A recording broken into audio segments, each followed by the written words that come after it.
Today, Hunter Police from Strike Force Lanthall have charged Archbishop Philip Wilson with one charge of misprision of felony, which is conceal a serious crime.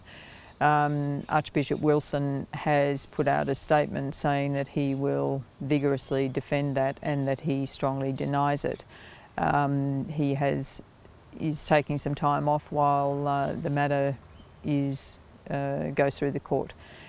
This is a very significant day for anyone who's been sexually abused as a child, whether within the Catholic Church or any other institution, or for that matter, any child who's been sexually abused within families. This is a really historic and very significant day, and I think we should all think about that. The reason that it is significant is because for many, many decades, as we've now seen, both at the New South Wales Special Commission of Inquiry that was held in the Hunter and the Royal Commission, that over many decades, children very definitely have reported that they were sexually abused by adults. And over the decades, many, many, many people have not responded or failed to respond or have not responded adequately, that basically they have not believed children.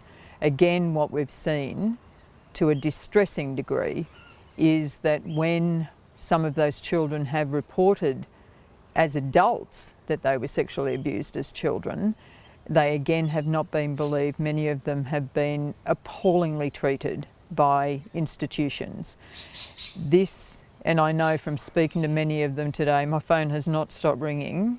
They are overwhelmed, stunned, feel vindicated, and particularly in the Hunter, that they told the truth. They told the truth when they were children, they told the truth when they were adults, and we have a day now when a very, very senior clergyman has been charged and is being held to account for what he is alleged to have done in the 1970s. And I stress alleged.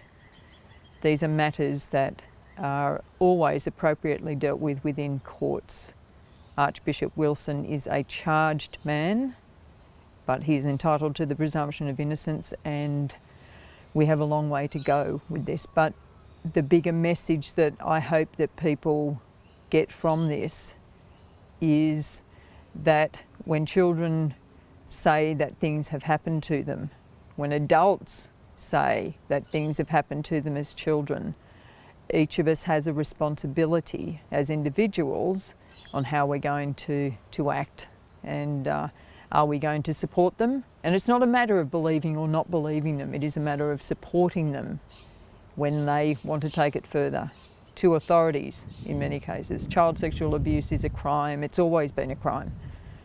This is a significant day for the Hunter because it really is, because this is the third time that somebody, a Catholic clergyman, has been charged with concealing, a conceal type offence. The first one was Father Tom Brennan, who died before his matter went to court. That was in 2012. A second priest was charged and it did not get to the committal stage. It is significant, I think, and a real testament to victims and survivors and their families within the Hunter region, that the most significant of these conceal type matters, the only ones in Australia, have all been generated from the Hunter region. And that's because people have responded well in the Hunter. Authorities have responded well, families have responded well. Churches themselves, and it must be said, have responded, supported victims to go to police. The media has responded well. And the community, at the point where all of those groups combined to say there needs to be a Royal Commission, the Hunter region supported that. And now we're seeing in sometimes very distressing degree that it was very widespread. And but we're seeing change. Child sexual abuse is about the abuse of power in the end, and the abuse, power abuse that takes a sexual form in a most appalling way. And this is about people saying enough.